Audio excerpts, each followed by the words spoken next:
We're very happy to be joined by Coach Hall, who is the head coach for the JV program for Grapevine football. And as we've said all along with Coach Jackson, the JV and freshmen are the future of the Mustangs. And we always want to pay attention to these teams because these are the guys that are going to lead the program for the next year and in the future years. So, Coach Hall, thank you for joining us. We appreciate your presence. Let's talk a little bit about the JV. You came in new to the coaching staff this year, and you coached the JV team. Where were they when they started, and where are they now? When we started, they're tough kids. They work hard. Just weren't real solid as far as knowing their assignments and everything. They've gotten a lot better at that. They know their assignments. One of our main goals every time we take the field, it's the last thing I say to the kids before the kickoff, is our goal for the game is to be the most physical team on the field. And it wasn't the case in week one, but ever since then, whether we've won or lost, I felt we've been the most physical team on the field, and that's where we need to be, because that's what the varsity needs coming up, is physical people. Yeah, and I've had the fortunate opportunity to see all the JV games because my son is part of that team. Is there any particular players you'd like to point out on the JV team that you feel are going to be stars in the upcoming seasons for the Mustangs in to 2016 and 2017? Well, the one that sticks out is Mason Weiler. He's really good receiver. He's I expect him to step in next year and be kind of the Maddox Midov next year. I mean, he's a good possession receiver. You can trust him, runs good routes, and just a competitor. So he's one that sticks out. We've got a good group of kids. Defensively, we got some tough kids. Mark Patterson sticks out on defense, on the defensive line. Fabian Fallon and Luke McIntyre at linebackers are both, really good players and going to both be able to help us next year on the varsity level. So, there's a lot of good kids that are going to step up and help next year. And I've seen that defense really step up the last few games, particularly at the Dunbar game that we just finished 2 weeks ago now. I thought they really played well when they needed to really step it up. So what are you looking to do for the last 3 games of the season? We've got Carter Riverside, we've got Birdville, we've got Eastern Hills. I mean, what do you want to accomplish in those last 3 games from the JV perspective? Well, obviously the goal is to go 3-0. We've got 2 games that we probably should win, and then we have Birdville, which is a game.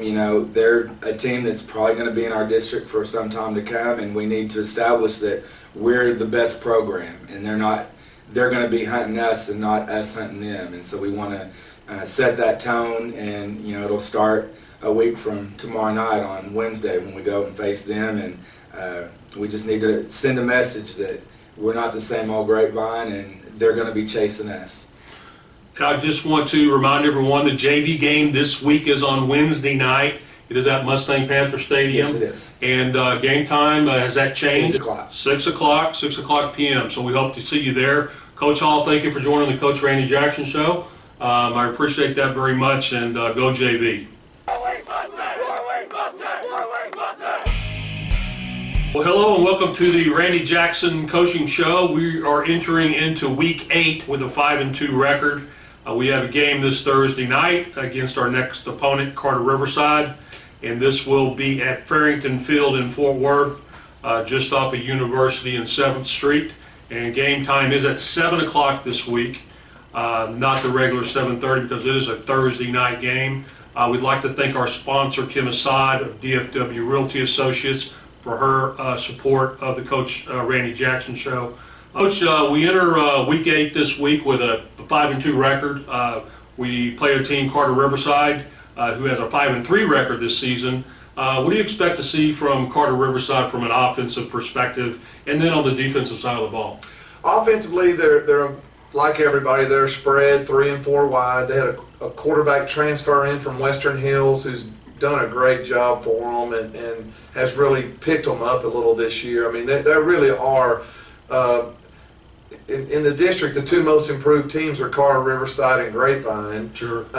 Defensively, they're a 4 down front, cover 3, so it's a little bit of what we're really basically the opposite of we are. We're 3 down with 2 safeties, so But we've had an open date, so we've blocked 4 down front for a while now, and we love having a Thursday game after the open date because it seems like it's been a long time since we played, and it'll be good to get back on the field. Yeah, absolutely. And the third part of the season, I mean, we've got 3 games left, and if we complete the season with winning records in all 3 of those games, 8-2 for the season, which is certainly a huge improvement of the program over last year. So what are you planning on doing and focusing in on for the last 3 games of the season?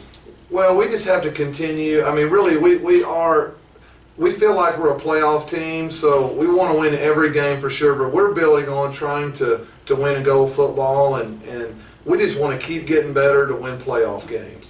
I think our defense has just been rock solid all year. We're getting a couple of guys back this week who are going to be healthy, and that's going to be great for us. Brennan Davis, just a tremendous outside linebacker. He's going to be back, so we're excited about that. Brian Andrews is healthy again, and so we're getting healthier. Offensively, I think it's just the same old story of just more consistency up front.